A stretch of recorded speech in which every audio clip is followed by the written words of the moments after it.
Assalamualaikum warahmatullahi wabarakatuh. Perkenalkan, nama saya Awan Pretiat Hatulaili, biasa dipanggil Wanda. Saya dari kelompok 8 Teori Akuntansi. Kelompok saya terdiri dari Ella Nur Safitri, Rini Tiara Dewi, dan Fatimah Sindiwardeni. Kami di sini akan menjelaskan tentang konsep biaya.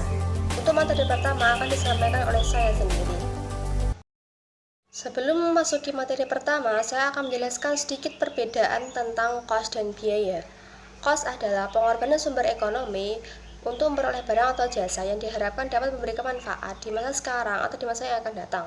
Sedangkan biaya adalah cost barang atau jasa yang telah memberikan manfaat untuk memperoleh pendapatan.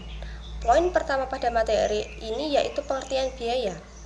Menurut FASB, biaya adalah aliran keluar atau pemakaian aktiva atau timbulnya hutang dalam satu periode yang berasal dari penjualan, produksi barang, penyerahan jasa, atau pelaksanaan kegiatan lainnya merupakan kegiatan utama suatu unit usaha. Sedangkan menurut IAI, biaya adalah penurunan manfaat ekonomi dalam satu periode akuntansi dalam bentuk arus keluar atau berkurangnya aktiva atau terjadinya kewajiban yang mengakibatkan pada penurunan ekuitas yang tidak menyangkut pembagian kepada pemegang saham.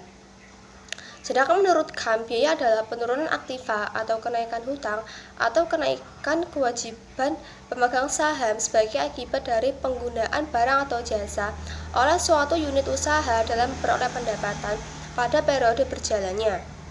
Nah, definisi yang dikemukakan oleh IAI dan KAM itu melihat pada sudut pandang moneter, yaitu penurunan aktiva, kenaikan hutang, dan kenaikan ekuitas. Sedangkan FASB mendefinisikan biaya dari sudut pandang fisik, yaitu pemakaian aktiva dan penjualan.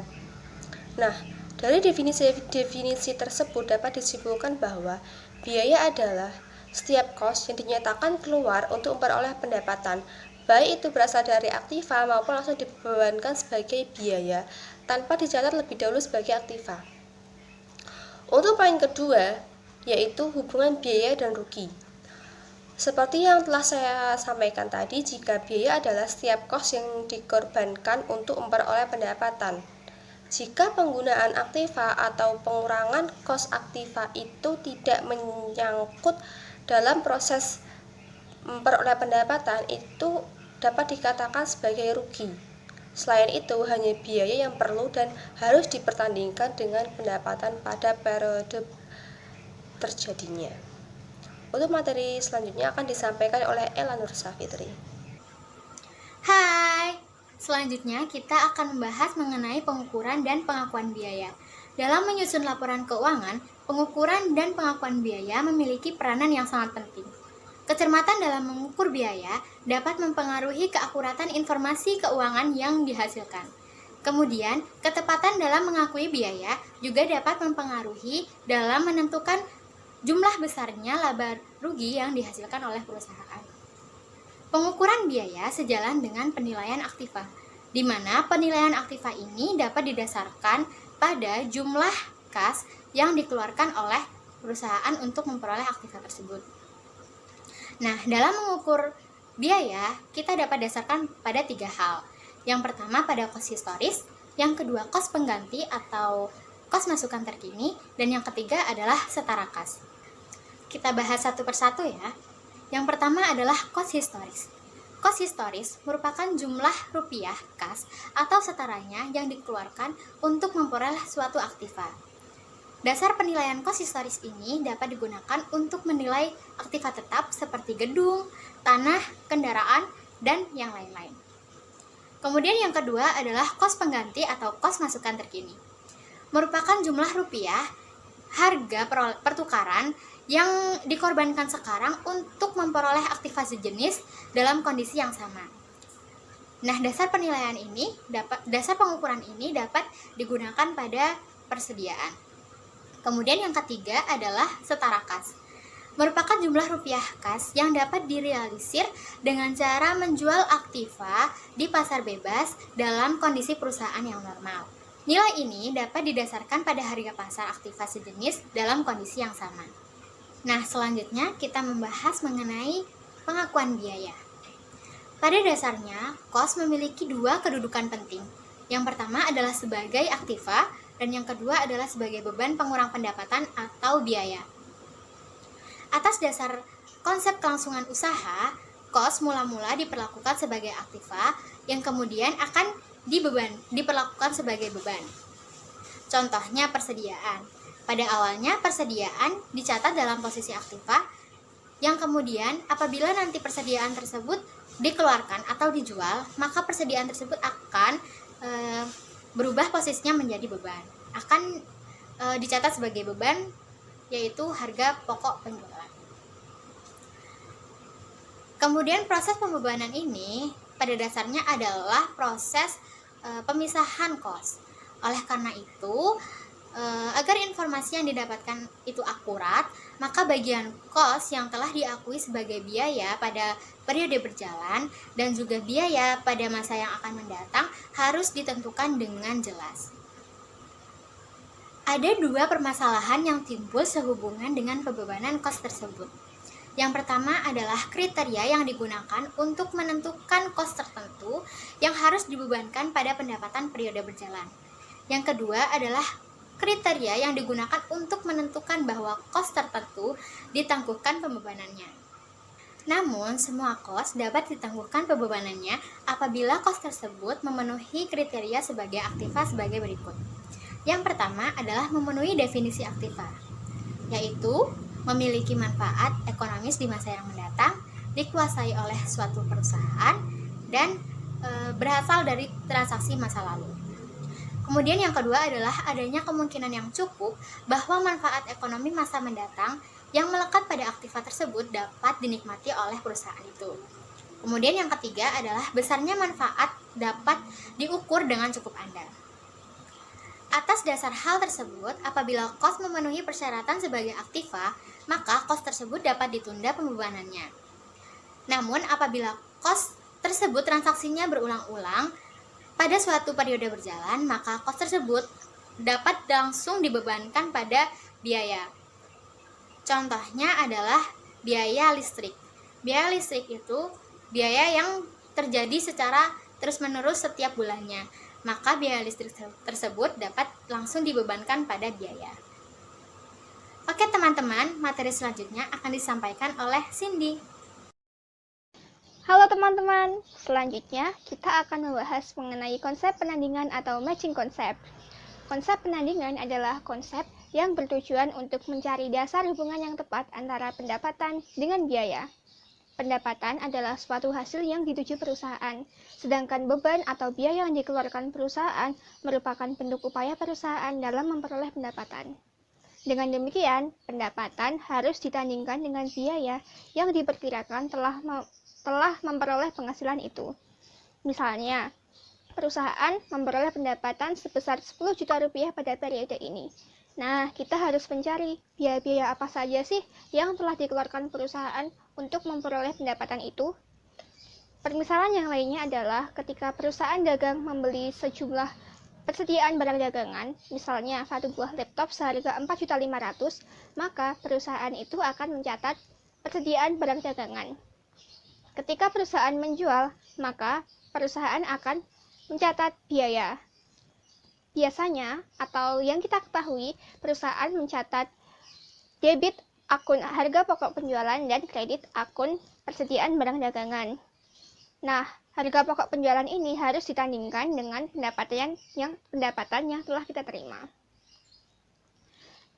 Dalam praktiknya, terdapat 3 jenis dasar pembebanan yang dikemukakan oleh KAM pada tahun 1990. Yang pertama adalah hubungan sebab akibat, yang kedua adalah alokasi sistematik dan rasionalis, dan yang ketiga adalah pembebanan segera. Kita bahas satu-satu ya. Yang pertama adalah hubungan sebab akibat, atau biasa juga disebut dengan direct method. Dasar ini adalah dasar yang paling ideal untuk menandingkan antara pendapatan dengan biaya. Menurut pengamatan para akuntan, barang atau jasa yang digunakan dalam proses produksi pada akhirnya akan membantu dalam memperoleh penghasilan atau pendapatan. Dalam pembebanan ini, biaya dibebankan pada periode yang sama dengan pengakuan pendapatan. Ada beberapa masalah yang timbul akibat penerapan metode ini atau akibat penerapan dasar penandingan ini. Yang pertama adalah masalah identifikasi cost produk. Terdapat dua jenis cost produk, yaitu cost yang melekat pada barang atau jasa yang belum terjual dan dicatat sebagai aktiva, dan juga cost yang melekat pada barang atau jasa yang sudah terjual dan dicatat sebagai biaya. Ada juga cost langsung dan cost tidak langsung. Nah, yang menjadi masalah adalah cost yang manakah yang dapat ditandingkan dengan pendapatan.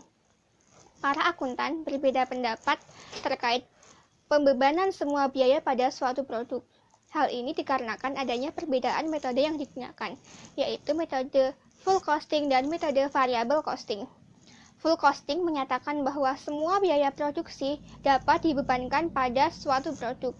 Sedangkan variable costing menyatakan bahwa hanya biaya variabel saja yang dapat dibebankan pada suatu produk.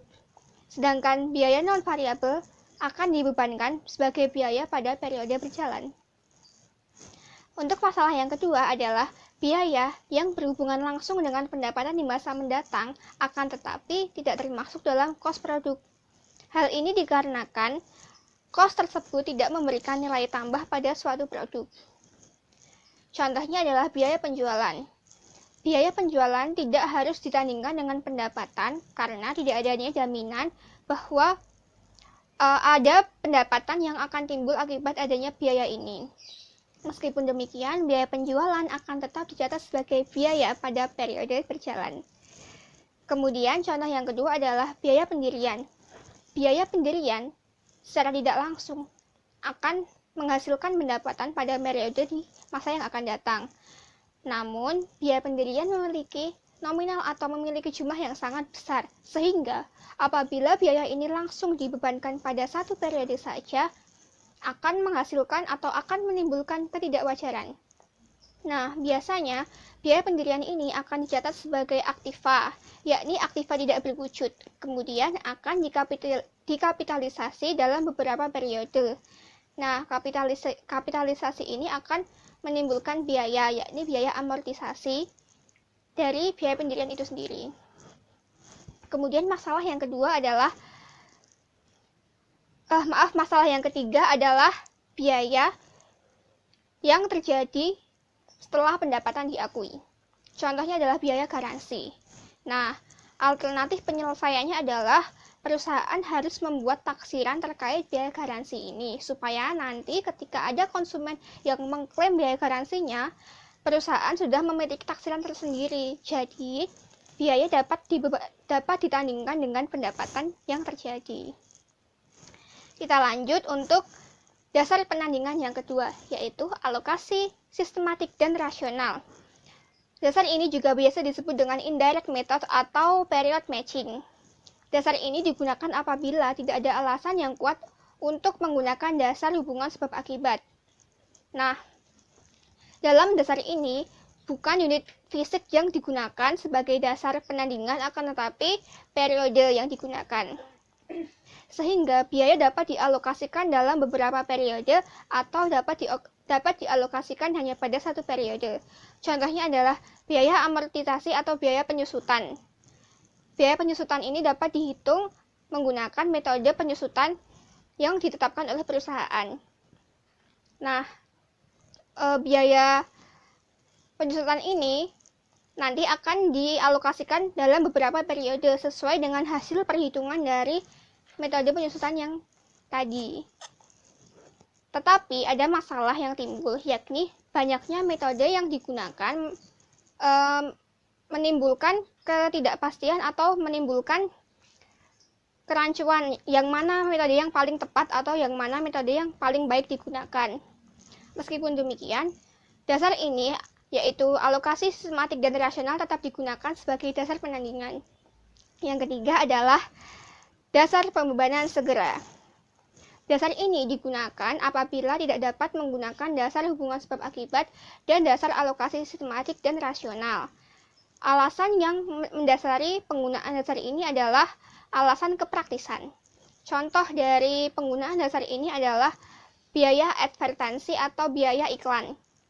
Biaya iklan tentu saja biasanya terdiri dari beberapa periode, namun kita tidak dapat menelusuri apakah konsumen itu membeli produk kita karena iklan yang kita pasang di televisi ataukah iklan yang kita pasang di koran dan lain sebagainya. Oleh karena itu, biaya iklan sebaiknya dibebankan segera pada periode kapan dikeluarkannya biaya tersebut atau kapan dibayarnya biaya tersebut. Seperti itu teman-teman. Nah, selesai sudah kita membahas mengenai konsep penandingan. Untuk materi yang selanjutnya akan disampaikan oleh Rini. Selanjutnya yaitu kritik terhadap konsep penandingan.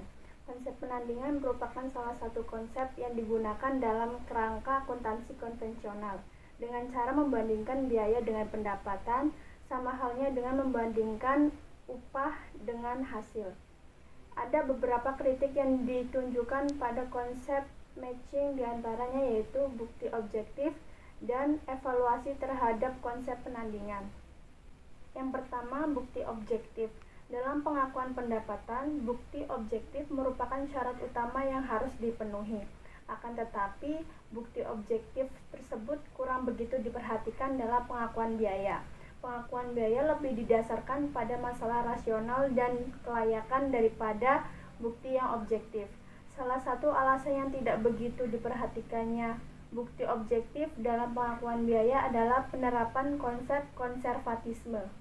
Yang terakhir yaitu evaluasi terhadap konsep penandingan. Hubungan sebab akibat merupakan tahap terbaik untuk membandingkan biaya dengan pendapatan, namun sebenarnya sangat sulit untuk diterapkan. Hal ini karena konsep pada cost attached tidak memiliki alasan yang kuat. Pada situasi tertentu, konsep cost attached tidak dapat menunjukkan dasar hubungan yang benar-benar meyakinkan. Menurut Thomas, kebanyakan laporan yang dihasilkan akuntan hanyalah omong kosong belaka, tidak bermanfaat. Informasi yang dihasilkan hampir semuanya didasarkan pada alokasi, yang tidak dapat dijustifikasikan secara teoritis. Alokasi secara teoritis akan memuaskan apabila memenuhi kritik, yaitu yang pertama activity. Alokasi harus melibatkan seluruh jumlah yang ada sehingga jumlah bagiannya sama dengan jumlah keseluruhan, tidak kurang dan tidak lebih. Jika jumlah yang dialokasikan ditambahkan bersama, maka totalnya harus sama dengan jumlah sebelum alokasi.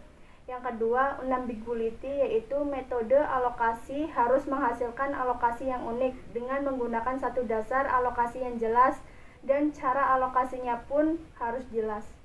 Yang terakhir yaitu defensibility, yaitu metode alokasi yang dipilih harus lebih baik dibandingkan dengan metode yang lain.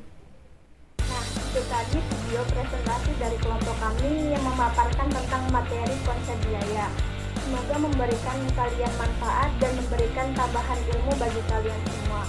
Mohon maaf apabila ada kesalahan. Terima